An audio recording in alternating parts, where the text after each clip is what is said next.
Saludos, en este video aprenderemos acerca del campo magnético. Cuando tú acercas dos imanes por polos diferentes, tú observas que estos se atraen, pero si lo acercas por polos iguales, estos tienden a repelerse. Esa atracción o repulsión se debe al campo magnético que hay entre esos dos imanes. Dado que el campo magnético es invisible, surge la pregunta en cómo se lo puede cuantificar, qué efecto ocurre ahí. Pues bien, el inglés Michael Faraday imaginó que dentro de un imán salían líneas o hilos que van del polo norte al polo sur. Eso fue el concepto que le dio para tratar de comprender lo que ocurre entre la atracción o repulsión de dos imanes. Por lo tanto, Michael Faraday llamó a esas líneas de fuerzas magnéticas. Ten en cuenta que este es un concepto que se le dio para poder comprender lo que ocurría en el campo magnético. Ahora, a una sola línea de fuerza equivale a la unidad del flujo magnético. Todas esas líneas sería el flujo magnético. El flujo magnético, para especie de cálculos, para comprender más después, para la representación, es con la letra griega phi. Con esta letra griega phi, a todas las líneas que están viajando del polo norte al polo sur, se le va a representar con la letra griega phi y va a representar al flujo magnético. Una sola línea del flujo magnético, una sola de estas, equivale a un Maxwell. Pero como un Maxwell es una unidad pequeña, pues no solamente hay una sola línea que va del polo norte al polo sur en un imán, sino hay infinidades. Entonces, en el sistema internacional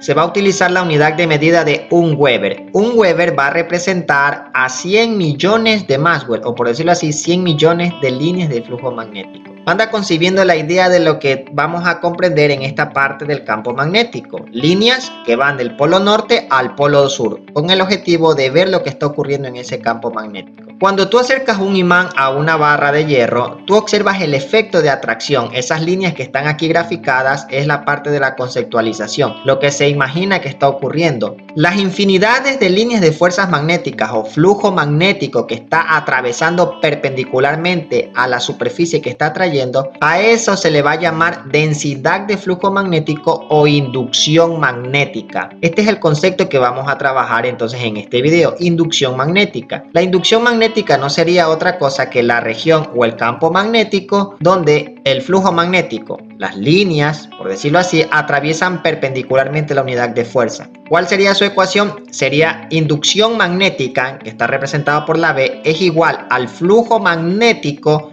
representado por la letra griega phi sobre el área que atraviesa perpendicularmente. Las magnitudes, ¿cómo se mediría? El flujo magnético se mide en Weber, el área se mide en metros cuadrados y la inducción magnética se mide en Tesla, pero el Tesla se lo puede cambiar a Weber sobre metro al cuadrado. Esta ecuación será muy útil para calcular la inducción magnética cuando el flujo magnético atraviesa perpendicularmente. Pero ¿qué ocurre si el flujo magnético no atraviesa perpendicularmente, sino diagonal?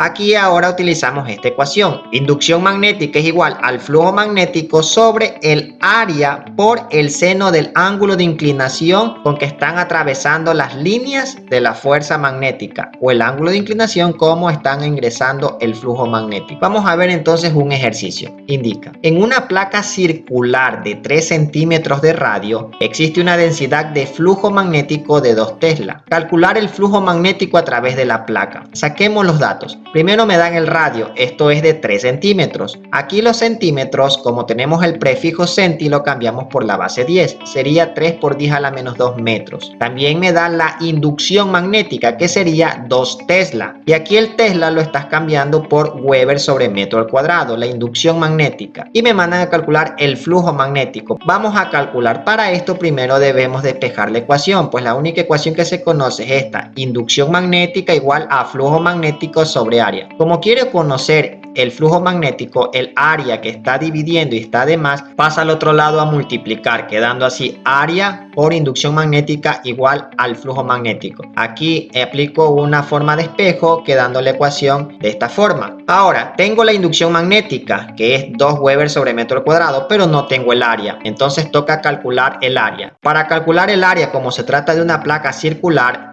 la fórmula es pi por radio al cuadrado. Al reemplazar pi igual el radio que ya está acá, 3 por 10 a la menos 2 metros, todo eso elevado al cuadrado. Trabaja el paréntesis tranquilamente, 3 al cuadrado 9, 10 a la menos 2 elevado al cuadrado es 10 a la menos 4 y metro por metro, metro al cuadrado. Aquí ahora toca multiplicar el pi por el 9. pi por 9 es 28.26 y baja las bases 10 y el metro cuadrado. El área sería 28.26 por 10 a la menos 4 elevado al metro cuadrado. Una vez que se encuentra el área donde está actuando el imán, por decirlo así, en esa placa, en la parte de esa área se reemplaza en la ecuación del flujo magnético. Al reemplazar quedaría flujo magnético igual al área donde está actuando el imán en la placa circular, que sería 28.26 por 10 a la menos 4 metro al cuadrado, por la inducción magnética por 2 Weber sobre metro al cuadrado, que representaría la densidad o la atracción o repulsión, como se lo está cuantificando.